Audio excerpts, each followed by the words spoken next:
Alhamdulillahirabbil alamin. Telah hadir Kiai Haji Ahmad Muwafiq SAG pada malam hari ini. Untuk acara selanjutnya yaitu yang kita nantikan bersama-sama, pengajian Akbar Nuzulul Quran Kabupaten Sleman tahun 2025 yang akan disampaikan oleh Al-Mukarram Kiai Haji Ahmad Muwafiq SAG. Waktu dan tempat kami persilahkan.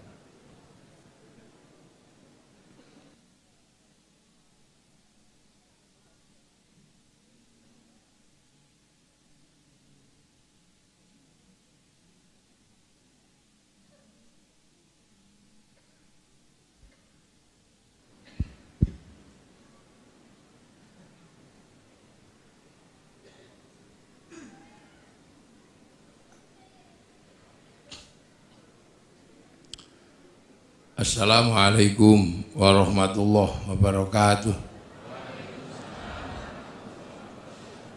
Bismillahirrahmanirrahim. Bismillah, alhamdulillah.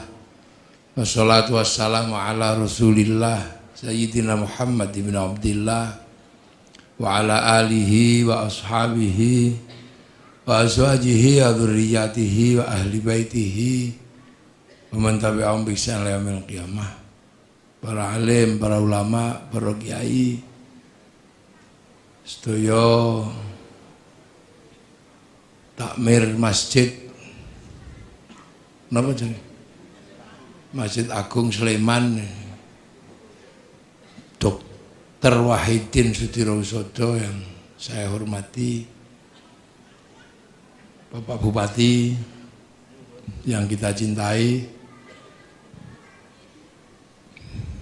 Selamat dan semoga sukses memimpin Kabupaten Sleman. Baru dilantik belum sebulan Pak Wakil Bupati, saya hormati, muga kuat ngancani Pak Hardo. Pokoknya Pak Hardo Sare jenengan sing melek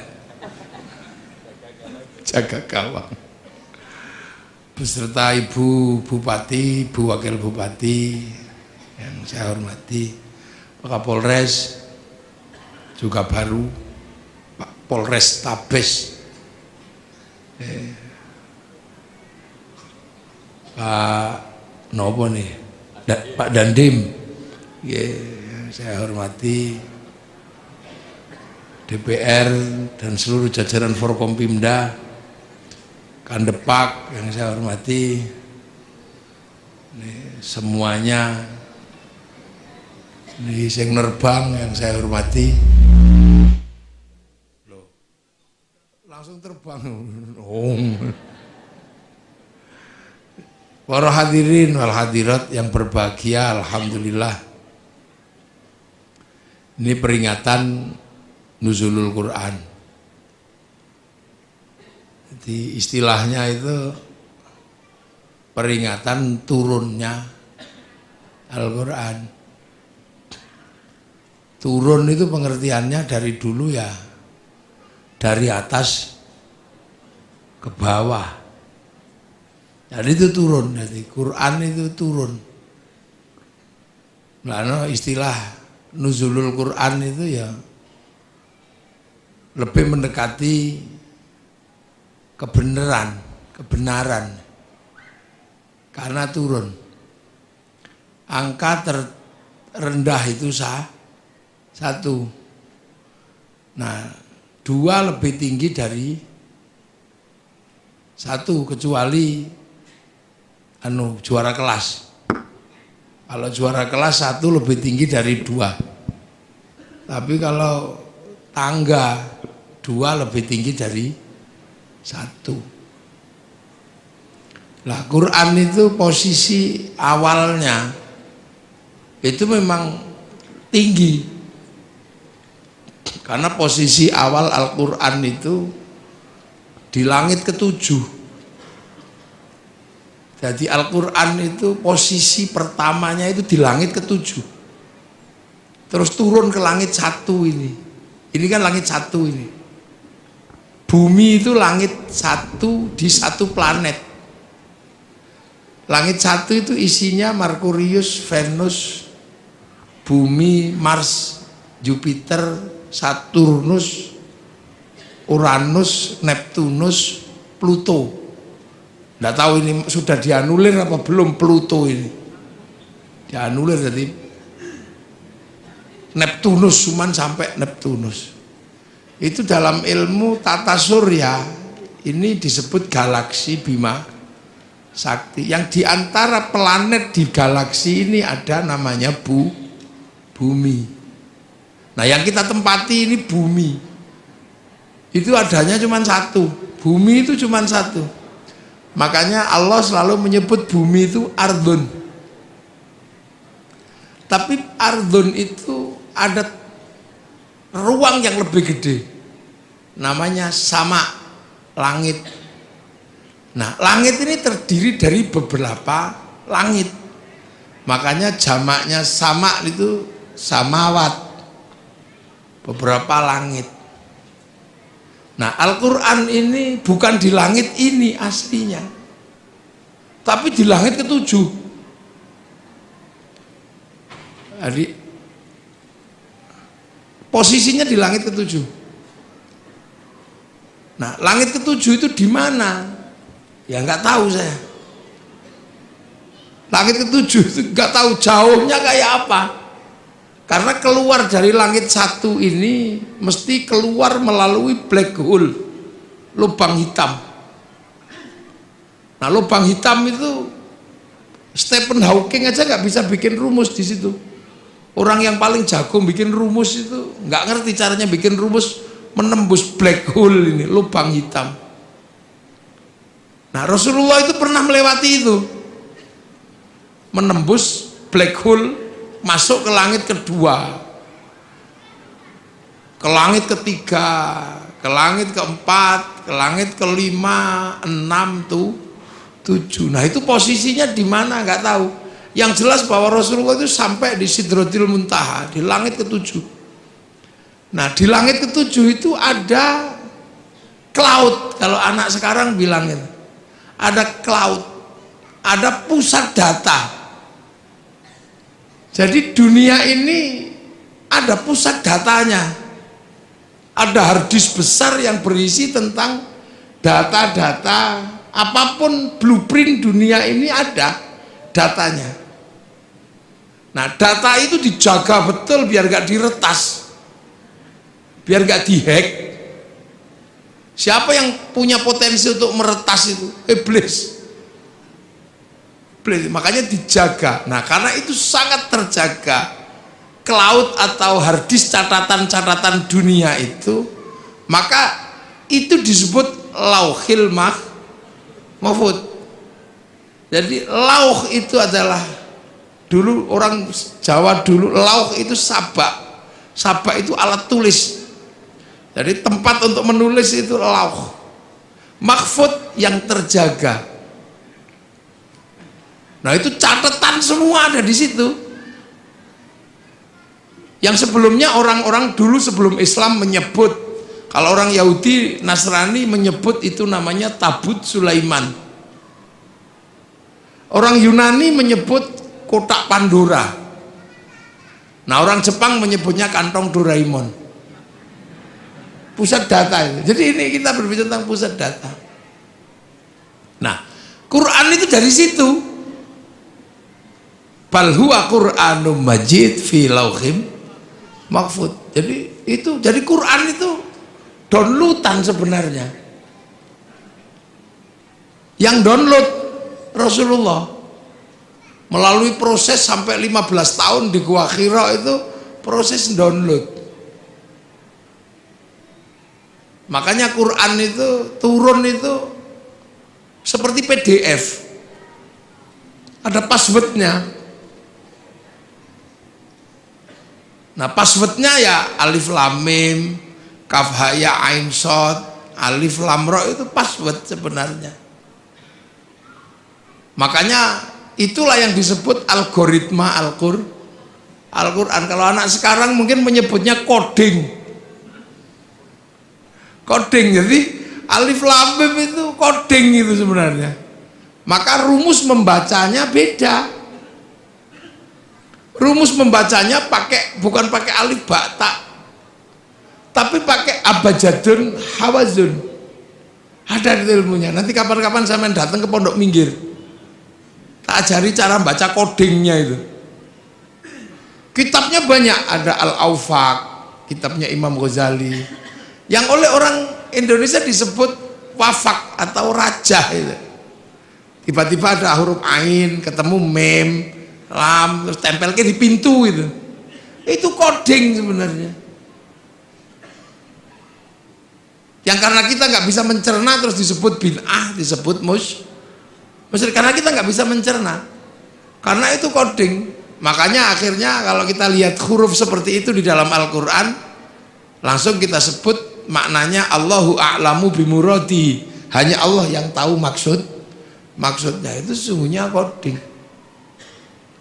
Jadi Quran ini downloadan kalau dalam bahasa anak sekarang. Nah, manusia itu juga berasal dari situ. Jadi sebelum sampean di sini, itu juga diregister di situ duluan. Jadi manusia sebelum fanfukhur ruh, sebelum roh itu tiup ke dunia ini, manusia itu juga diregister di situ. Dicatat dulu di situ, di lauh itu. Ditanya, alastu birabbikum? Kamu lupa nggak kalau nanti kamu tak turunkan ke sana itu, ke bumi yang jauh itu, kamu lupa nggak kalau aku ini Tuhanmu? Sampean semua pernah jawab di hadapan Allah, qalu bala syahidna. Ya Allah, saya saksi bahwa engkau Allah. Ya sudah, akhirnya manusia juga diturunkan ke sini.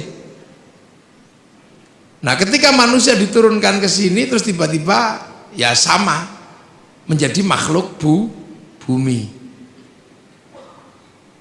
Makanya Quran itu disebut petunjuk.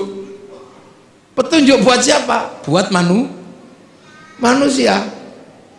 Ibaratnya Al-Quran, ibaratnya pabrik itu mengeluarkan TV, maka di situ juga ada buku petunjuk pemakaian TV, buku petunjuk pemakaian handphone, buku petunjuk pemakaian ini. Makanya Quran itu disebut hudan, disebut petunjuk. Untuk siapa? Lil muttaqin. Gitu. Nah, muttaqin ini. Makanya muttaqin itu yang pertama kali adalah alladzina yu'minuna bil ghaib. Jadi jangan salah. Jadi karena ini sebuah sistem di mana sistem ini tidak semuanya bisa dibuka oleh manusia, maka Quran itu sebelum ini jadi petunjuk dikasih coding dulu, alif lam mim. Loh, makanya muttaqin itu adalah orang-orang yang meyakini bahwa ada yang gaib. Karena apa? Ya karena nggak kelihatan. Nah, ini yang kadang terjadi perdebatan akhir-akhir ini, orang belajar coding disebut bid'ah. Orang belajar coding disebut musyrik. Ini sekarang ini banyak. Padahal Quran ini bukaan pertamanya ini coding. Algoritma Al-Quran. Kalau ngerti algoritmanya ini dunia beres. Kenapa Cina itu begitu kuat? Karena dia mengerti algoritma digital domain internasional. Kenapa Amerika ini kuat? Karena dia menguasai coding algoritma digital. Dengan coding algoritma digital dia bisa ngambil uang dari seluruh dunia. Sampean bayar sekarang itu duit semua.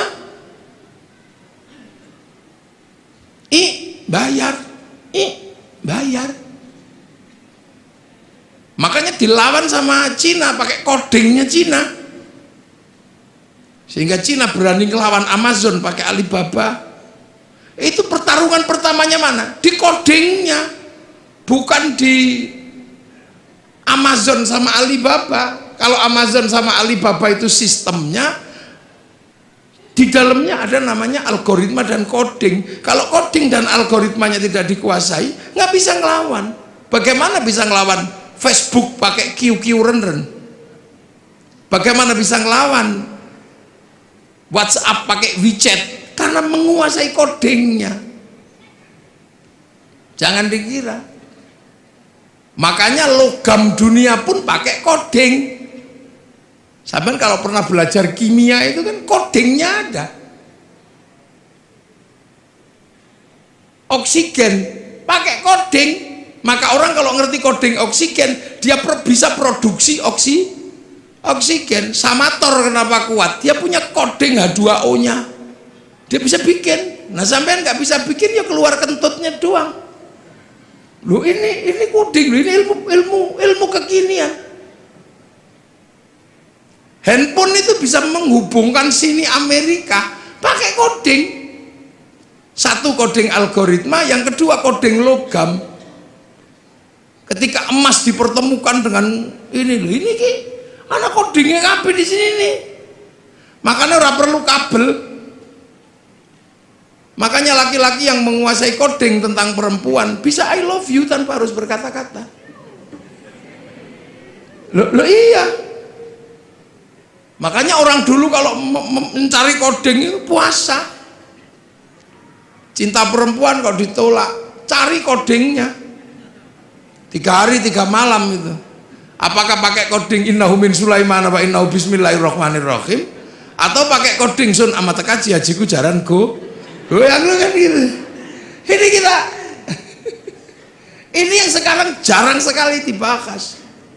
Kenapa ya sampean selalu marah-marah itu? Yahudi dia menguasai codingnya, mempertemukan coding api dan coding air menjadi mesin. Kita taunya cuman pakai motor ngwes gitu, tapi kok bisa besi ketemu dengan platina, besi ketemu dengan pertamax, ketemu dengan pertalite. Nah, saya nggak bakas itunya, ngapain bakas itu? Itu bukan, saya nggak begitu. Itu nggak, itu loh. Tuh. Jadi jangan dikira. Ini yang kadang hari ini kenapa kemudian kita ini terlambat. Al-Quran kita selalu baca sebagai print out. Maka ketika Al-Quran kita selalu baca sebagai print outnya, ya isinya hukum-hukum, petunjuk pemakaian. Tapi petunjuk pemakaian TV, kenapa TV bisa menyala? Itu ada codingnya di situ. Bagaimana gambar yang tidak kelihatan bisa diterima oleh TV yang lain? Itu coding. Logamnya masuk coding. Yang kebetulan ahli logam dunia itu adalah Nabi Daud, punya kitab namanya Zabur. Nah, kitab Zabur dan Nabi Daud itu masih dipegang oleh orang Yahudi. Makanya Yahudi yang menguasai coding logam dunia, dan hari ini dunia dikendalikan oleh logam. Maka wajar saja kalau Yahudi yang menguasai sistem teknologi dunia. Lu jangan dikira sampean ini coding semua di sini nih. Kok bisa besi so ngirim gambar gitu. Lah itu. Jadi sampean jangan dikira Facebook ketika dia menguasai codingnya, dia punya uang 200 triliun setiap bulan dari Asia Tenggara. Ayo. Judi online. Ngeslot itu. Itu yang pertama kali dilakukan, bikin coding dan algoritma. Bukan bagaimana cara ngambil uang secara manual, pakai coding. Makanya ketika sampean mau dapat uang dari bank ya pakai coding, passwordnya harus pas. Pakai coding orang ya duitnya nggak keluar walaupun ATM-nya diproduksi sama oleh bank yang sama.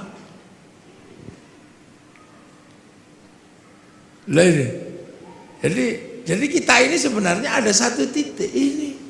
Manusia ini kalau dokter menyelesaikan manusia itu pakai coding semua.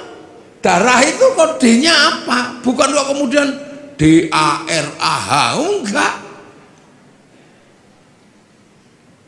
Seluruh partikel dalam tubuh manusia itu pakai angka, pakai coding.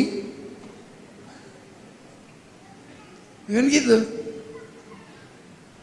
Jadi kalau misalnya contoh Pak Hardo ini jadi bupati, proses jadi bupati dan bupati itu berbeda. Karena begitu jadi bupati, Pak Hardo dan Pak Wakil ini ketemunya bukan dengan bupati lagi, tapi ketemunya Sleman dalam angka. Ketemunya coding-coding semua itu.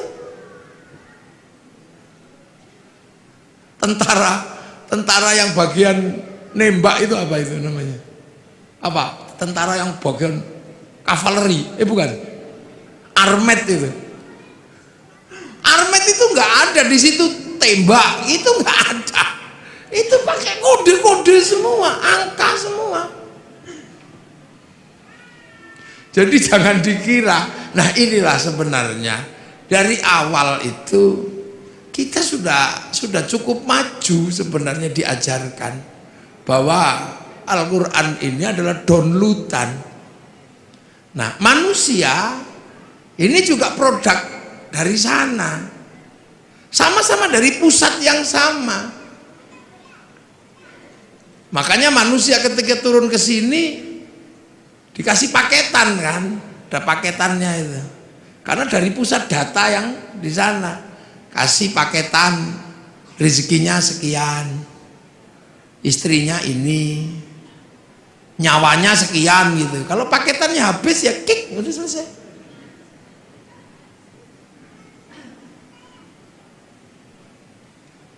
Gitu. Makanya pertama kali Quran itu Iqra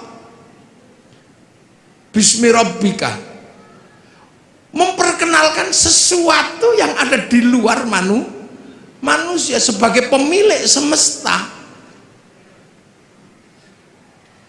Jadi pemilik semesta, Ismu Rabbika, kamu baca atas nama Tuhanmu.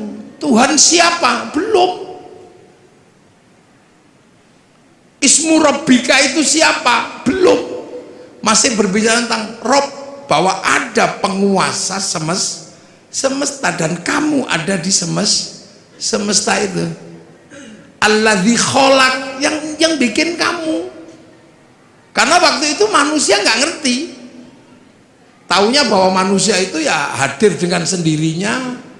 Apalagi di Arab kan, yang waktu itu ya taunya yang bikin manusia itu ya lantaran patung, tapi yang bikin ya tetap bapaknya kan gitu. Kalau nggak dibikin ya nggak keluar. Gitu. Dia nggak ngerti bahwa ada semesta Tuhan, itu nggak ngerti. Makanya manusia pertama kali diajarkan, kamu harus tahu bahwa ada realitas universal, realitas mutlak, kalau di luar realitas parsial seperti kamu. Kamu ini realitas parsial seperti realitas sapi, realitas ini. Tapi di balik itu semua ada yang mutlak. Nah itulah penguasa goib, pemilik goib itu. Yang kamu lihat karena kamu gak kelihatan, atau yang kamu nanti akan lihat tapi hari ini belum kelihatan. Akhirat itu goib karena kamu belum nyampe sana, nanti kamu akan sampai. Sederhana itu aja, ya sudah, kamu bawa, ada yang bikin. Yang kebetulan Rasulullah di Mekah, karena orang Mekah waktu itu sudah nggak ngerti bahwa dunia dan seisinya itu ada pemiliknya. Karena Mekah itu lama ditinggal Nabi. Nabi terakhir di Mekah itu Nabi Ismail. Setelah Nabi Ismail pindah ke Filistin, orang Mekah nggak ngerti Nabi. Wis belas orang ngerti Nabi wong Mekah itu. Makanya disebut fatrah. Jadi nggak ngerti karena udah lama ditinggal Nabi. Orang Sleman karena nggak pernah ditinggal kiai, ya tahu kiai. Makanya ketika kiai datang ya bupati aja nyambut. Karena Sleman tahu kiai. Karena nggak pernah kosong semenjak Islam datang ke sini, Sleman ini selalu terjaga. Sehingga selalu ada kiainya, maka generasi kesekian pun masih tahu kiai. Gitu. Masih tahu ulama. Di Irian yang tidak pernah diajarkan tentang kiai, jangan pernah membayangkan mereka kenal kiai. Makanya kalau kiai datang ke sana nggak usah minta disambut, orang sana nggak ngerti karena nggak pernah ada kiai. Sering saya contohkan, mungkin kalau saya di sini orang tahu kiai, saya di Irian dikira tim pemburu babi, ya nggak usah marah, ya nggak usah emosi. Makanya Rasulullah itu ketika harus berbicara tentang Rob itu penuh kesabaran di Mekah itu, karena orang Mekah nggak ngerti. Makanya Rasul nggak suka marah-marah, kamu hancurkan, enggak.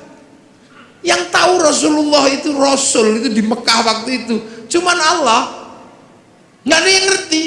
Beda kalau Rasul lahir di Filistin. Filistin itu secara teologi, secara sosiologi, secara antropologi masih ketunggon. Apa ketunggon itu? Masih ditungguin Nabi. Jadi orang tahu Nabi kalau di sana. Kalau di sana nggak ngerti. Kalau Nabi lahir di Palestina gitu, enteng. Aku Nabi. Oh ya, kamu Nabi. Nah, orang lahir di Mekah, aku Nabi. Makanya orang Mekah nggak ngerti Nabi. Makanya saksinya hanya Allah. Wa kafa billahi syahida. Hanya Allah saksinya. Sudah gitu pelajaran Tuhan itu repot bagi orang Arab waktu itu, sulit. Tuhannya Tuhannya kelihatan, patung diajarkan kepada Allah yang tidak kelihatan. Robnya banyak, diajarkan Rob satu, Tuhan satu, susah. Kalau beribadah susah lagi, suruh wudhu. Wudhu itu susah bagi orang Arab karena pakai air.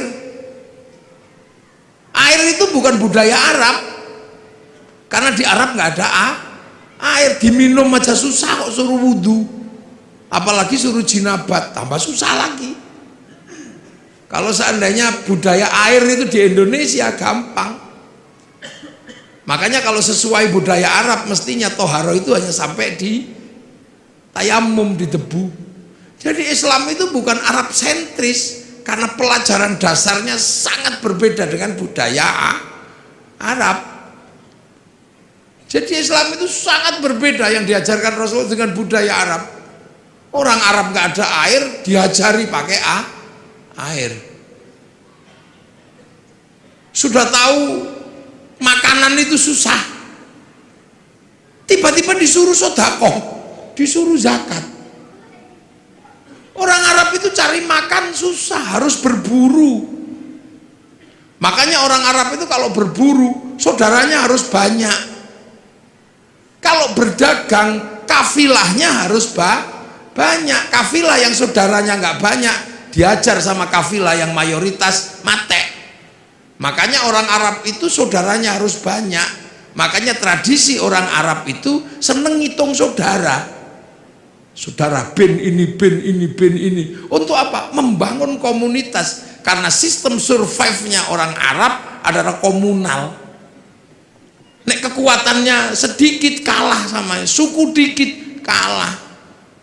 Begitu berebut air gitu, saudaranya cuma 5, ditabrak yang saudaranya 20, hilang. Sementara cari air di tempat lain susah. Ada pohon satu tiba-tiba berteduh di situ enak itu, kedatangan suku yang lebih besar ditabrak habis. Makanya mereka harus punya suku yang besar. Makanya orang Arab itu punya tradisi ngitung saudara. Ibin gitu. Al. Lah orang Jawa ya nggak terlalu ngitung. Dipecat sama saudaranya yang ini hidup di sebelah situ hidup. Makanya orang sini itu kampungnya banyak. Karena apa? Hidup dimanapun bisa. Di lereng Merapi ya hidup, di pojok minggir ya hidup. Di mana aja hidup orang Jawa itu. Hidup sendiri itu hidup. Berdua gitu sama istrinya. Hidup di mana? Hidup cari air nggak susah, cari makanan nggak susah. Di Arab nggak bisa. Begitu ada sumber makanan yang berebut di situ banyaknya luar biasa. Makanya orang Arab harus punya saudara banyak. Makanya sampai di sini pun kalau keturunan Arab selalu ibin gitu. Kalau di sini nyaman, nggak boleh ngambil air di situ, bikin sumur di sebelahnya ada sumbernya. Makanya di sini desanya banyak. Orang Arab kota karena untuk menguasai resources butuh saudara yang banyak. Lah itu makanya ketika makanan aja susah kok disuruh zakat.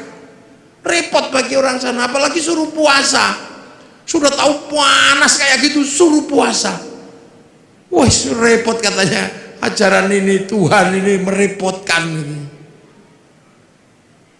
Lu puasa itu bagi orang Arab ketika musim panas susahnya luar biasa. Orang sini puasa lari ke tepi sungai nyemplung beres. Berteduh di bawah pohon pisang sambil sinsot enak. Makanya orang sini itu puasanya itu nggak khusyuk karena sumber makanannya banyak. Orang Arab kalau puasa khusyuk karena keluar rumah lihat padang pasir. Siapa pengen makan padang pasir? Makanya orang sini kamu daripada keluar rumah lihat jambu, lihat apa, daripada itu mending tidur. Makanya dalil yang paling terkenal di Indonesia itu naumuso imin ibadatun. Jadi tidur itu adalah bagian dari ibadah. Karena potensi nggak khusyuk ketika keluar rumah itu tinggi. Nah itulah makanya orang sini kalau bulan puasa lebih banyak tidur. Nah, akhirnya susah nyarinya karena tidur. Daripada susah-susah nyari dimerconi. Makanya bagi orang Indonesia mercon itu sesungguhnya adalah bagian dari proses puasa yang punya sistem kultural yang seperti Indonesia. Maka Pak Kapolres, mercon jangan terlalu dilarang.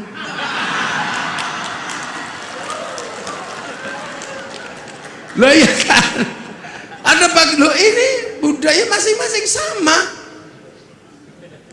Orang Arab itu kalau zuhur asar satu-satunya tempat yang besar itu masjid dan senang berkerumun.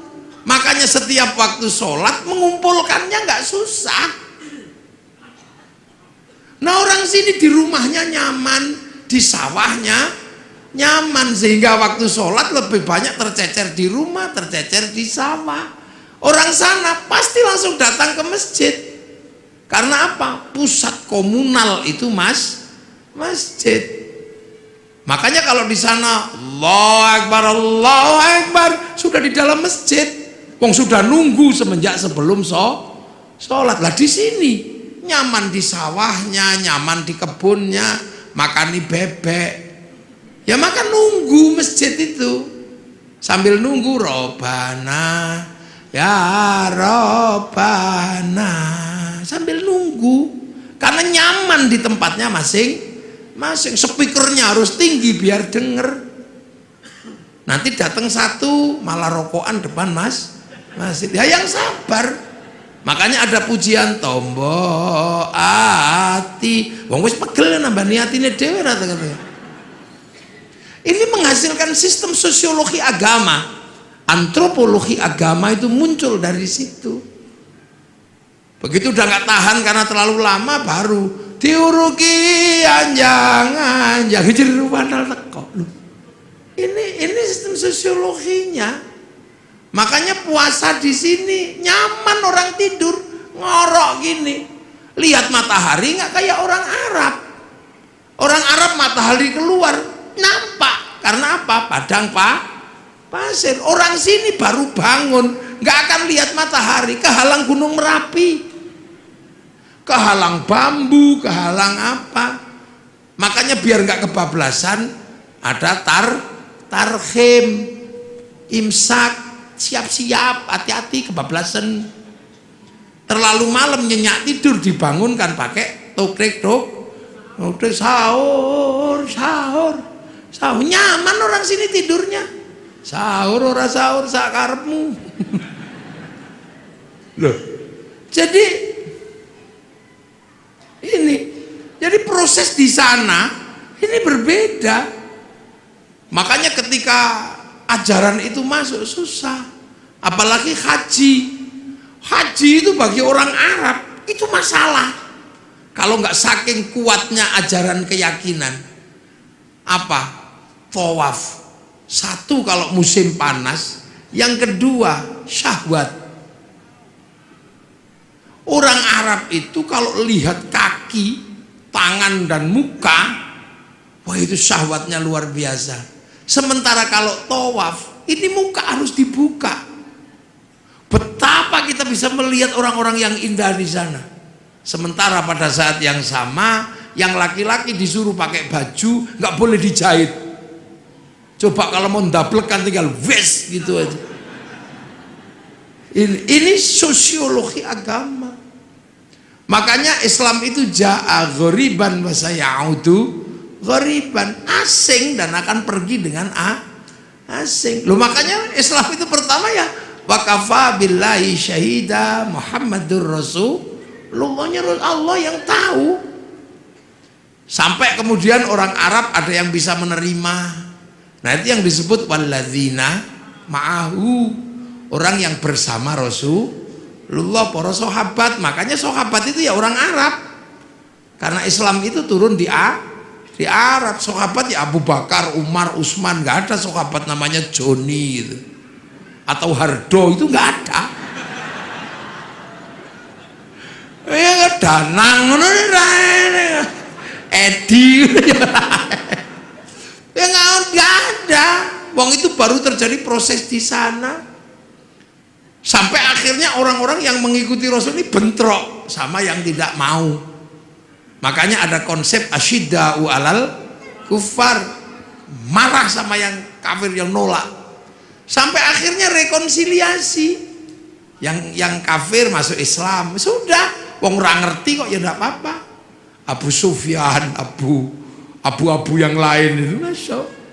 Islam dalam Al-Quran terdokumentasi ruhama ubainahum tarahum ruka'an sujada yabtaguna fadlan minallah wa ridwanan simahum fi wujuhi min atharis sujud. Jadi tidak ada yang lain, hanya Allah. Sampai akhirnya Islam itu keluar dari jazirah Arab. Nah itu digambarkan dalam Al-Quran ayat terusannya, dzalika mathaluhum fit Taurat wa mathaluhum fil Injil kazar'in. Islam itu digambarkan di Taurat dan di Injil seperti tanaman. Lah makanya kemudian ada yang nanam.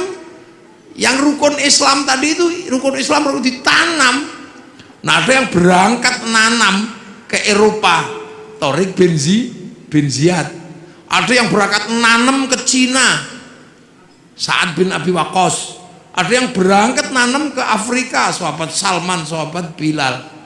Nah, ketemulah dengan dunia yang berbeda, manusia yang berbeda, budaya yang berbeda. Terus ada yang ditanam ke Indonesia. Lah makanya ketika ditanam ke sini, wong konsepnya kazar'in seperti tanaman, maka orang Jawa ketika menerima Islam, konsep yang dipakai adalah apa? Lir ilir tandure wusu milir. Jadi zar'in itu tanduran, maka orang Jawa menyebut tandur. Jadi aja dikira itu tembang ngarang, itu enggak. Kazar'in seperti tanaman. Mulane wong Jawa menyebutnya tandur. Lir ilir tandure wusu milir. Aja krucak-krucik to, Kang. Ya. Jadi tandur. Nah, itu ditandur di semua tempat yang tadinya wudhu. Di sini nggak ada masalah. Karena apa? Di sini banyak air. Itu sholat nggak ada masalah di sini. Karena orang sini wis dari pelajaran dasar Tuhan itu juga nggak kelihatan. Tan keno kinoyo ngopo laisa kamitslihi syai'un. Suruh puasa ya seneng orang sini, apalagi orang sini hobine poso. Karena dulu orang sini mengenal istilah upawasa. Upawasa itu nggak makan, nggak minum, nggak menyentuh perempuan, persiapan muksa.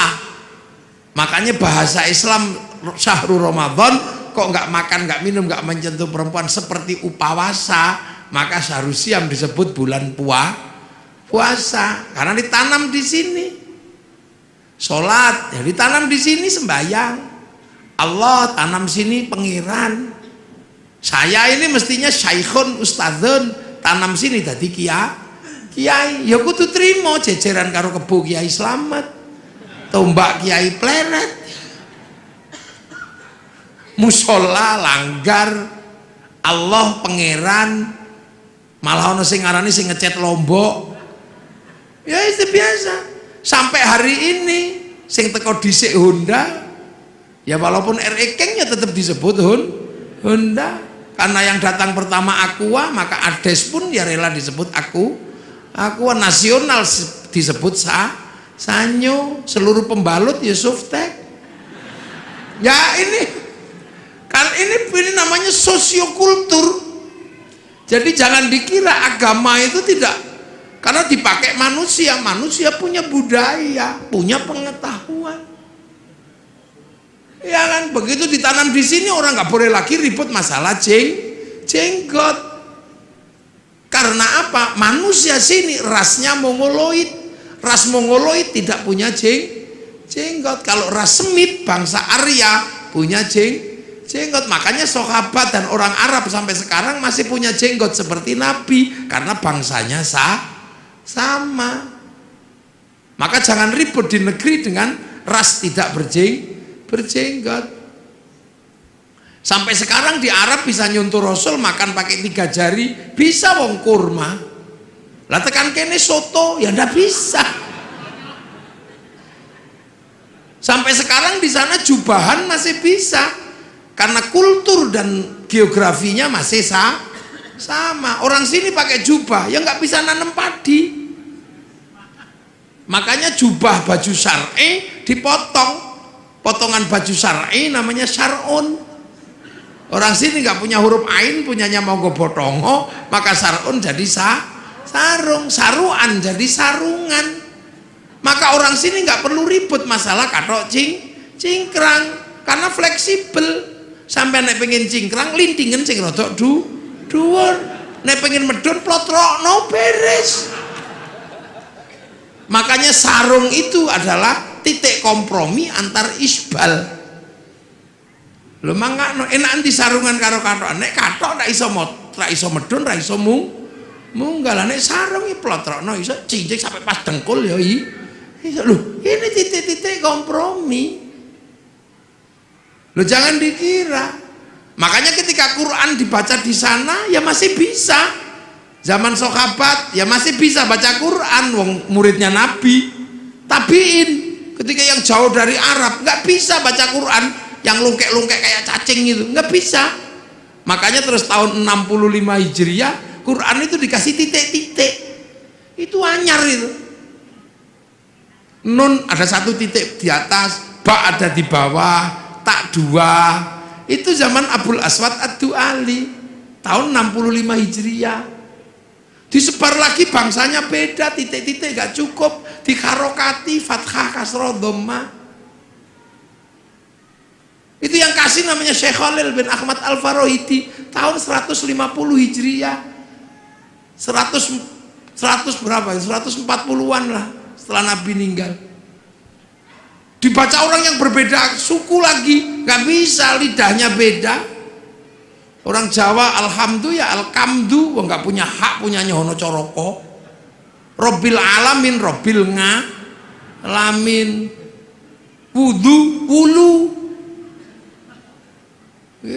mardiyah, marliyah, salam takzim, salam taklim.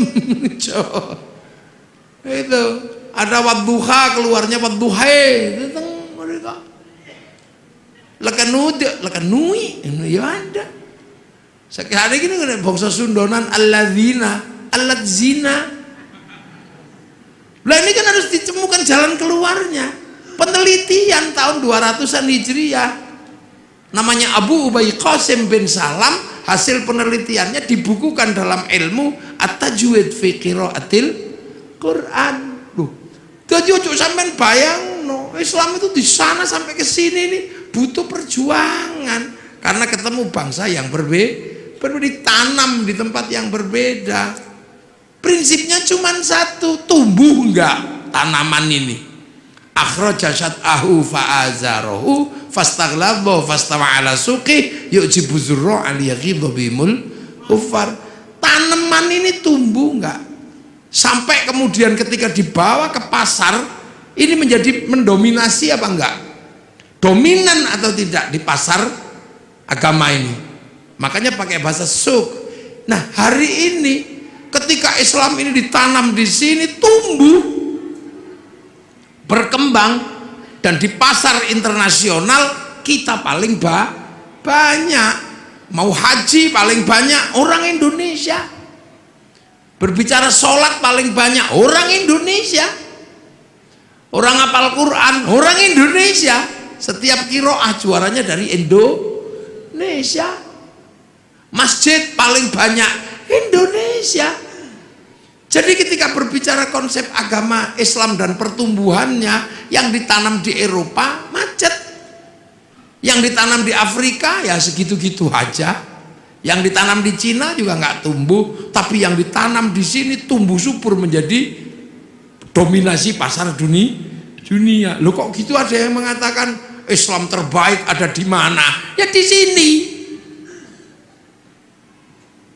Ya di sini. Makanya saya kalau mau belajar identifikasi agamanya nggak usah jauh-jauh. Karena identifikasi agamanya jauh-jauh akhirnya ribut di masalah simbolik, ributnya di jenggot. Jenggot ini bukan masalah prinsip karena ini masalah perbedaan bangsa. Kok tiba-tiba di sini ribut masalah jenggot? Kalau ribut masalah jenggot ya di Afghanistan sana yang bangsanya masih jenggotan semua. Tiba-tiba di sini kok ribut masalah pujian. Tiba-tiba di sini ribut masalah gedek-gedek di zikir. Ya orang sana bahasa Arab paham, meskipun diem begini ngerti caranya zikir. Kalau orang sini nggak bunyi, simbah-simbah itu loh nggak bisa ngerungokno zikir apa, main ketop-ketop ngendak. Muni apa mbah ngono we. Terus menengin, ya turu. Ini problem sosiologi agama, antropologi. Jadi akhirnya Islam sekarang ini berdebat terhadap sesuatu yang sebenarnya sudah lewat. Udah lewat masanya. Coba sampai delok. Persoalan tumpeng. Persoalan tumpeng aja ribut. Loh ini kan persoalan makanan. Sampai nggak ribut orang Arab ingkunge iki onto. Napa sampean ribut ingkung pitik? Wong Yaman ingkunge wedhus. Sampeyan delok itu Raja Salman kalau menyambut tamunya makan bersama, ingkunge unta, Pak. Lengkene wedhus sing 20.000, pitik sing 20.000 sampeyan ribut. Soalnya nopo nek wedhus larang, makanya di sini cukup pitik, murah, ndoke akeh. Loh, kita akhirnya kan ribut masalah sesuatu yang sebenarnya udah nggak perlu diributkan. Ribut masalah ngadep kiblat. Fawalli wajhaka syatrul masjidil haram. Ngarah-arah tok lho lapo sampean ribut. Kowe anggere madhep rono ngene, Allah Akbar. Wis ini wajhatu wajhiya. Wong pancene ado, sinyale kadang ilang. Allah, iki mau. Wis merem-merem ini wajah tuh wong pancene online ayo sinyal ilang. Wong pemancar utamane neng Mekah kono lah, kene cuman pemancar lokal. Begitu ono ting ting ting, bakso. Ya. Wah, iki begitu melek sarunge bolong. Nah, kita itu gak usah ribut masalah ngono kuwi. Kita suka ribut sekarang terhadap sesuatu yang sebenarnya tentang Allah. Apa Allah? Pengene. Lah nek Kanjeng Nabi kalau di atas unta gini wong wis ketok teko mburi. Nek pengimamane agak rendah gini supaya ketok teko mburi. Ini kan problem-problem yang sudah terjelaskan. Jadi karena ditanam di sini ya pakai sini. Krungu Islam Nusantara. Iki apa? Lu Islam fi Nusantara, Islam di Nusantara itu ya gini. Sampean tutup auratnya katok, lambi, peci, kono jubah, kono udeng. Man ngono tok. Imamah ya udah loh. Jadi kita ini terkadang ribut maka person siji loro, ribut tumpeng, ribut ake, ribut hormat bendera, ribut apa? Yang sesungguhnya itu problemnya adalah problem bangsa yang berbeda, tapi rukun iman, rukun Islamnya tidak pernah berubah. Lah apa sama ribut kentongan karo beduk? Padang pasir, wow, akbar, Allahu akbar, krungu wong padha. Lah kene nek kei beduk yo ora krungu. Saiki beduk pensiun gara-gara ono speaker. Karena lebih keras speaker itu. Besok speaker ya pensiun. Wong lunga ning masjid di WA. Pakai alarm, ngerti? Wah, sampean lho. Rabi biyen salaman ngene. Saiki lewat video call ya iso. Zamannya berubah. Dhisik wong Jawa sing paling sakti iku sing nempiling semaput, iki sakti. Saiki wong sakti kere. Nah, sak tempilingan 7 juta. Tanya Pak Kapolres sekarang, kalau tidak percaya praktek no. Maka ilmu itu juga otomatis hilang. Dhisik orang sakti itu ketika ngelirik wong wedok I love you, poso 7 dina 7 bengi. Saiki lho urung poso, kelewatan Avanza, wis I love you. Cinta tumbuh bersama Avanza. Jadi loh, ini problem-problem yang berubah. Sampeyan arep meksa ndelok TVRI flora dan fauna, pengen terus kucing Afrika, ini sudah berubah. Saiki neng kene sampean buka apa ono. Ora perlu ngenteni sedina terus dinteni mertune Pak Harmoko, ngono ndak perlu. Jadi bupati pun harus begitu. Kita ini bangsa. Makanya sekarang Sleman lagi masalah sepak bola itu. Lah ya, Pak Bupati harus tahu sepak bola ini rasa ngoyo. Sepak bola itu punya bangsa yang berbeda. Wong Eropa ini gede-gede dhuwur-dhuwur. Lapangane podo, aturane sama. Lah wong kene cilik-cilik lawan Eropa, ya ora bakal menang. Lah nggih. Akhirnya agar imbang naturalisasi. Loh, basket, ya nggak usah kita ngejar terlalu terhadap basket. Menang karo NBA, ya mokal. Wong kono 2 meter seperapat, nah kene ming 170. Kene mencolot gak yo kena udel. Ya coba. Ya maka Sleman ini yang menggalakkan olahraga yang mungkin. Bentek, mungkin. Lu sekarang sepak bola itu kalau nggak naturalisasi, ya mesti kalah. Wong-wongi cilik peli ngono gini kalah. Itu olahraga internasional, standarnya sama, aturannya sama, manusianya berbeda. Ayo kondi, kon menang. Tinju kok musuh Mike Tyson ya disamplok ya pingsan dhewe. Maka kayak Cina ketika mau memenangkan sepak bola, yang dipikir pertama kali cuma satu, cari orang 20 laki perempuan yang tingginya 170 dinikahno anake 2 meter. Loh, itu cara pertama. Jepang juga sama, mempersiapkan generasi yang tinggi. Lah nek naturalisasi yo entek dhuwitmu nggo bayar. Wis golek wong Sleman sing dhuwur-dhuwur nikahno. Persiapan membentuk kader sepak bola. Ngono. Kader basket. Nggih, kula sing mau idhah nggih. Lho ini, makanya Thailand itu sadar diri. Begitu yang digalakkan olahraga ya sepak takraw itu karena bisa ya. Loh. Jadi seluruhnya ini menyesuaikan. Pabrik mobil, pabriknya sama. Ketika dikirim ke Eropa ya setirnya kiwo, kirim rene tengen. Loh, iya itu sudah lama. Terus neng kene kono spion, kene spion. Sana spion adalah untuk melihat belakang, sini spion untuk takon. Sepi rayon, sepi. Jadi sampai jangan bayangkan. Rasulullah makannya ya kurma, maka zakatnya juga kurma. Sini makanannya padi, fitrahnya juga padi. Kurban sana unta, sampai sekarang masih bisa kurban unta.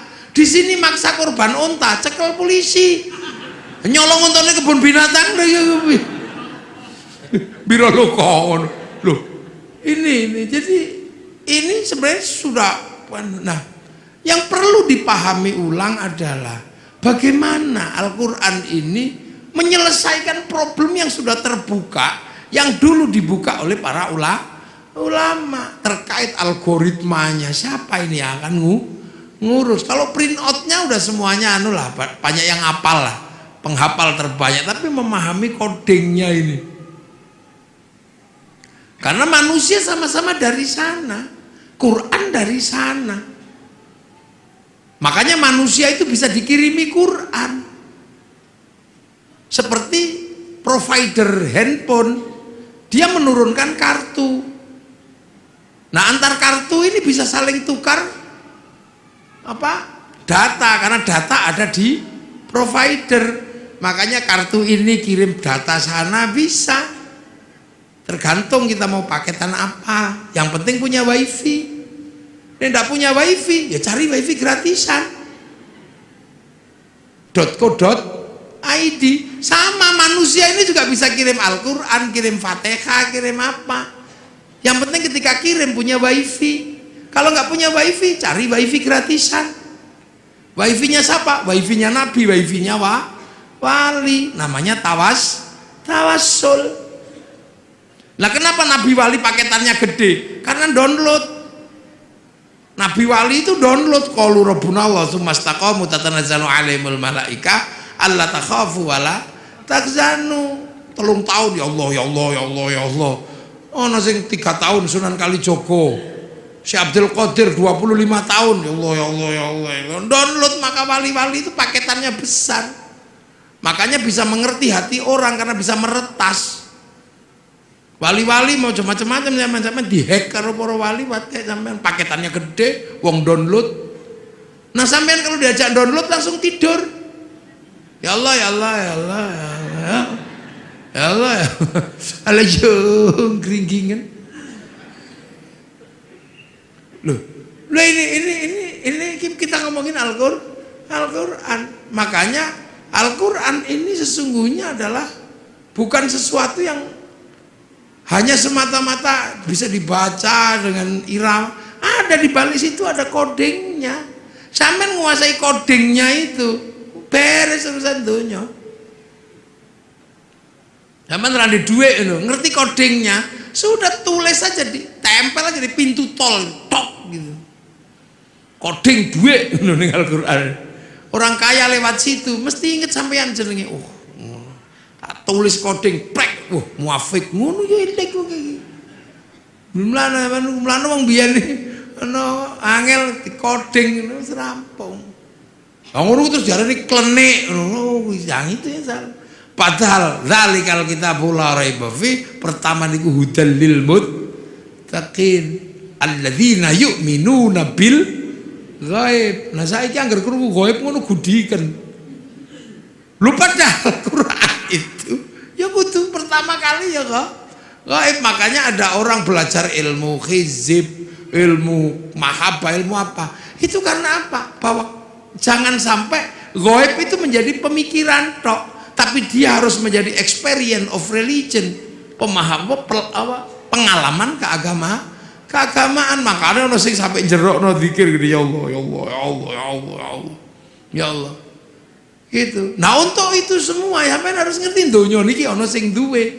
Sapa? Rob, pangeran. Nah, ismu Rabbika iku sapa ae, sapa apa jenenge pangeranmu. Makanya Quran pertama kali Fatihah. Fatihah itu bunyi pertama apa? Bismillahirrahmanirrahim. Sebut asmane Gusti Allah. Nah, ismu Rabb iku sapa ae? Ya 99 iku, walillahil asmaul husna fad'uhu biya. Makanya ada orang yang seumur hidupnya cuma nyebut-nyebut tok. Ya Allah, ya Allah, ya Allah, ya Allah, ya Allah, ya Allah, ya Allah. Loh, perintah pertama sebut asma Allah. Sebut. Ndas ora iso muni diajari apa? Gede-gede, ya Allah, ya Allah, ya Allah, ya Allah. Tangan nggak bisa bunyi cekeli tas bokong nggak bisa bunyi suruh duduk. Kaki nggak bisa bunyi suruh sila, supaya semua bisa menyebut asma Allah. Dok subhanallah, pecak telek masya Allah, ngelunggui udut iya Allah. Ini kan pelajaran dasar, sebut asma Allah. Makanya kalau ada orang gedek-gedek, oh coba lokno, kan itu mengajari kepalanya agar bisa mengenal Allah. Nek ana wong nyekel tasbih aja mbok lokno karena mengajari tangan menyebut asma Allah. Nek ana wong sila aja mbok nesoni, itu kaki sedang diajari menyebut asma Allah. Nah, nanti kalau semua asma ini sudah kamu sebut, hatimu akan apa? Tumbuh, nyumber itu apa? Nyumber itu akan keluar apa? Ar-Rahman, kamu akan tahu semesta Tuhan bahwa Allah itu penuh belas kasihan. Ar-Rahman kang welas asing dalam dunia lan akhirat. Jadi sesuatu di dunia dan di akhirat itu dapat rahmatnya Allah. Makanya sampean nggak usah marah sama orang. Cina, ini lo Cina itu neng dunia berarti oleh welas asih Gusti Allah. Makanya orang Islam itu bisa berhubungan sama Cina dengan inten. Kapan? Ya ketika sholat. Orang sholat pasti berhubungan sama Cina secara inten. Kenapa? Karena sholat itu nutup aurat. Tutup aurat itu kain. Kain itu urusannya pabrik kain. Nah, pabrik kain itu sing duwe Cina. Mula aja ngamukan karo Cina ne lunga udah. Loh, ini dunia ini nggak ada yang berdiri sendiri. Ngaji malam hari ini Jepangnya ra teko, mike teko. Sampean wudu itu urusannya sama air, tapi air diurus sama pipa sanyo diurus Mas Pion. Sampean ra entuk ngamuk pabrik. Lunga haji pesawat dae wong Yahudi mati sampean nglangi. Loh, makanya Ar-Rahman ini meletakkan manusia hidup penuh kasih sayang. Karena apa? Saling melengkapi. Itu kurikulum dasar menjadi manusia yang integrated. Makanya kiai-kiai nek pokon maca Fatihah bismillah ilang emoh. Karena nek sampai kehilangan bismillah, dia akan kehilangan kurikulum dasar menyebut asma Allah. Mulane wong nek maca Fatihah kok bismillah ilang, dia nggak punya kurikulum dasar menyebut Allah. Begitu ra duwe kurikulum dasar menyebut Allah, ya kaku. Makanya wong nek maca Fatihah bismillah ilang, keras. Dikit-dikit marah. Nah, ini di sini ini sebenarnya adalah pembelajaran dasar. Nah, hal-hal seperti ini kadang tidak disampaikan. Karena apa? Ini butuh konsekuensi logis. Konsekuensinya apa? Harus ada laboratorium Al-Quran misalnya. Depak Sleman harus membuat laboratorium untuk belajar coding Al-Quran. Itu Depak harus tanggung jawab. Kalau Depak tanggung jawab, ya bupati harus biayai.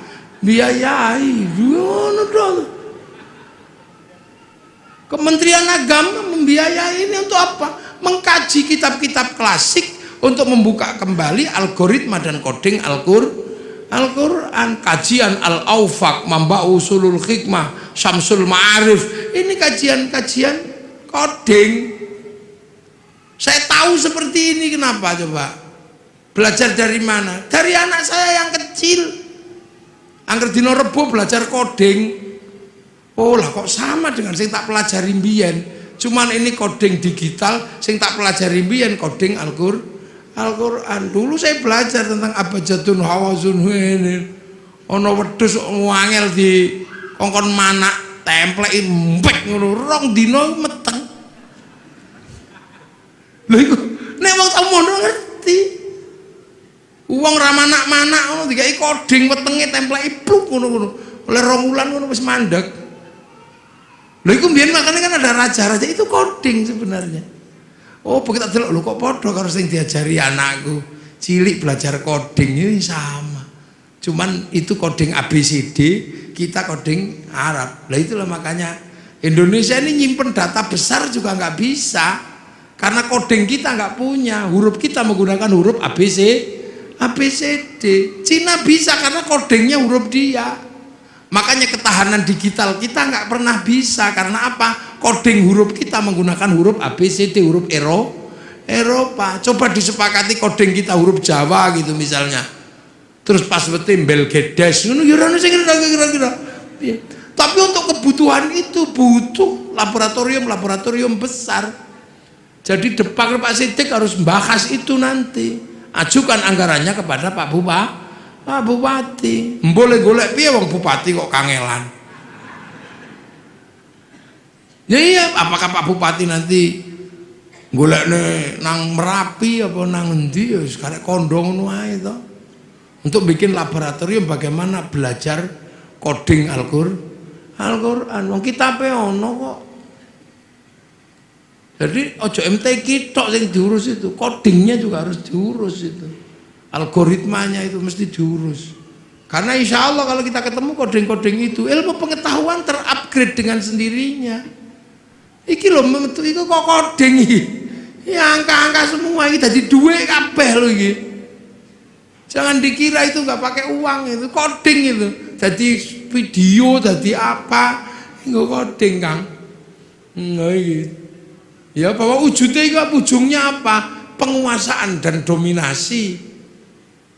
Nah kalau sudah penguasaan dan dominasi bisa intervensi, bisa menjadi sebuah agama yang kuat, bangsa yang kuat. Artinya apa? Bisa produksi.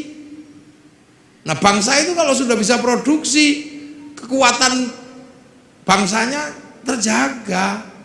Kenapa Jepang nyaman? Bisa produksi. Total handphone batine piro untuk menghidupi rakyatnya. Jadi urung sampai ngelola sumber daya alam, duit dari jualan iPhone cukup untuk menghidupi bangsanya. Jualan tank cukup untuk menghidupi bangsanya.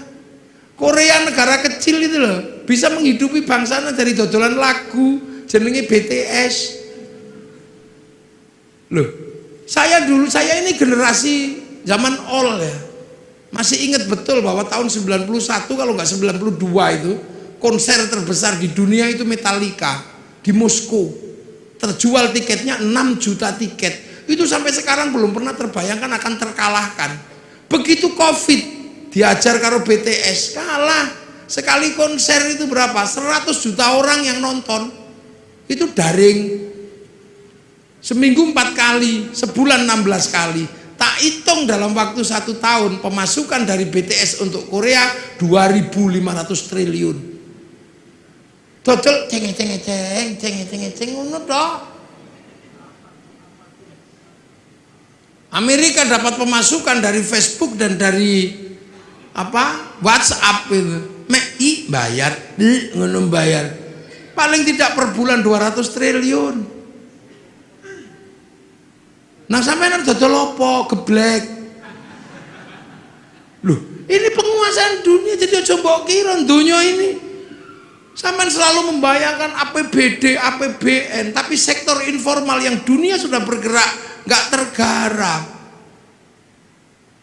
Sampean malah mikir gawe biru umroh. Jadi sektornya tetap sektor manual, yang hitungannya hitungan analog, bukan hitungan digital. Pernah enggak terus tiba-tiba kaum muslimin ini berpikir sholat Jumat digital, online, malah tadi masalah. Imamin yang Surabaya, makmumin yang Semarang. Maka Pak Ardo jadi bupati juga mesti mikirin yang itu, Mangke Pak Ardo. Nggih, aja kok mikire pajak pasir, ora oke. Anak Sleman yang pinter-pinter kumpulin semua. Wong Sleman ini gudangnya wong pinter. Kampus UGM, UPN, UIKIP jadiin satu IAIN, wis ngono bakaso. Mungkin nggak bertarung di dunia digital, pakai coding ngopo iso. Loh, ini duit ini penguasaan itu. Sampai nojo bayangno. Makanya negara-negara yang bangkrut itu negara apa? Ya nggak bisa ngerespon. Coba saiki meng dodol BTS ceng ngono setahun sakmono. Ya itu sistem. Gojek iso ngalahno Bluebird yang armadane triliunan, meng nganggo coding laptop loro tok. Sampeyan bayangno Bukalapak bisa mengalahkan apa di bursa ngalahno gudang garam sama Jarum itu. Memang Bukalapak butuh laptop loro. Nah ini, Al-Quran itu punya coding-coding seperti ini. Ayo kapan Sleman gawe laboratorium? Apa digelar ning Pemkap, apa digelar ning pondok ra apa-apa. Lumayan aku lah. Nah nang gawe ning Pemkap ya enggak apa-apa, cuman kan pembiayaannya terlalu gede.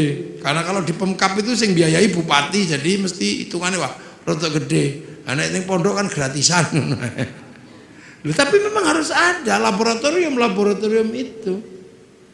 Hitung nanti kita bisa kita uji dengan teknologi digital antar frekuensi itu apa sih? Apa ini antar frekuensi? Kita buka itu Fikulubi Marodun itu apa kodingnya? Nanti kalau kodingnya ketemu alat ini untuk menghilangkan orang sakit hati. Orang yang aromaterapi yang mampu menghilangkan sakit hati. Lu ini berarti agama ini sebenarnya sesuatu yang sangat luas dan masa depan. Makanya hari ini hampir seluruhnya teknologi ini kan teknologi langit yang dulu pernah dijalankan oleh Rasulullah lewat Isra Mi'raj. Nah ini penting untuk dikaji secara bersama-sama, dan inilah sebenarnya harapan besar bahwa Al-Quran pada suatu saat akan mencetak orang-orang masa depan. Jadi Islam itu nanti punya orang masa depan yang mampu memecah kode-kode dunia. Neng itu kapan terjadi, tapi pasti terjadi. Karena akan muncul orang itu. Siapa? Ya orang yang bisa mecah kodengnya langit dan bumi. Karena itu nanti ada orang itu ada nanti. Ini saya kira tumbuh kapan? Karena orang itu sudah disebut di dalam Al-Quran bahwa nanti pada suatu saat akan ada orang yang mampu memecah koding-koding dunia ini. Jadi dalam penciptaan langit dan bumi akan dipecahkan rumusnya oleh ulul albab. Inna fi khalqis samawati wal ardi wa ikhtilafil laili wan nahari la ayatil li ulil albab. Jadi ada nanti itu orang namanya ini pemecah koding. Siapa? Alladzina yadhkurunallaha qiyaman wa qu'udan wa 'ala junubihim wa yatafakkaruna fi khalqis samawati wal ard. Orang yang berpikir secara maksimal, berdiri mikir, duduk mikir, terlentang mikir. Artinya nggak linier, nggak mikir sambil duduk tok. Dia nggak linier terhadap isi dunia, dibongkar semua. Duduk mikir, terlentang mikir, berdiri mikir. Sampai nanti hasilnya ensiklopedik. Rabbana ma khalaqta hadza batila. Ya Allah, enggak ada yang sia-sia. Subhanaka faqina adzabannar. Minta perlindungan dari api neraka. Rabbana innaka man tudkhilin nar faqad akhzaita wa ma lidh-dhalimin min ansor. Rabbana innana sami'na munadiyan yunadi lil iman an aminu bi rabbikum fa amanna rabbana faghfir lana dzunubana wa kaffir 'anna sayyi'atina wa tawaffana ma'al abrar. Rabbana wa atina ma wa'atana 'ala rusulika wa la tukhzina yaumal qiyamah innaka la tukhliful mi'ad. Ini orang-orang masa depan. Jadi Islam ini agama masa depan. Hari ini yang sudah memecah koding-koding besar itu Taurat dipecah kodingnya, Injil dipecah kodingnya. Sehingga pergerakan Injil, pergerakan Taurat yang ke arah barat mampu membangun peradaban Eropa yang sedemikian gede. Nah, Al-Quran ini bergeser ke timur, ke sini. Sanggup nggak kita memecah koding-koding besar itu sehingga menjadi bagian dari problem solving untuk bertarung di dunia masa depan. Semoga kita semua masih menangi zaman itu. Syukur-syukur di kehidupan ini generasi itu akan muncul dan kita menjadi bagian dari perubahan besar nuzulul Quran. Al-Fatihah. Alhamdulillahirabbil alamin arrahmanir rahim maliki yaumiddin. Iyyaka na'budu wa iyyaka nasta'in ihdinas siratal mustaqim siratal ladzina an'amta 'alaihim ghairil maghdubi 'alaihim waladdallin amin. Bismillahirrahmanirrahim. Alhamdulillahirabbil alamin. Hamdan na'imin hamdan syakirin hamdan yuwafi ni'amaka fi mazida. Ya rabbana lakal hamdu kama yanbaghi li jalali wajhikal karim wa 'azimi sultanik. Allahumma iftah 'alaina futuhal 'arifin. Allahumma iftah 'alaina futuhal 'arifin. Allahumma iftah 'alaina futuhal 'arifin bi hikmatika wansur 'alaina rahmatak wa dzakirna wa nasirna berdoa ya Allah ijal auladana dzurriyyatan minal khair al-ibadal Qur'an usmul qiyamah wa muslimin qasidana maqasidul akhirah wa rizqan halan bi nasrina abaina ummatina min syekh masyayikh jamil masyayikh al muassis Sulaiman ya Allah maghfir lahu marhamhu ma'fanfa'hum Allahumma tahrimna ajrun min tabdil ba'd maghfir lahum Allahumma ij'al qabrana tabaradil jinan Allahumma ij'al madran min qubur min rahmatir Rasulullah bi aqlana rijal rabbika radiyatan mardiyah fadkhuli fi ibadati jannati rabbana atina fid dunya hasanah fil akhirati hasanah wa qina adzabannar sallallahu alaihi sayyidina Muhammadin walhamdulillahi rabbil alamin. Fatihah. Ghairil maghdubi alaihim waladdallin. Amin. Assalamualaikum warahmatullahi wabarakatuh.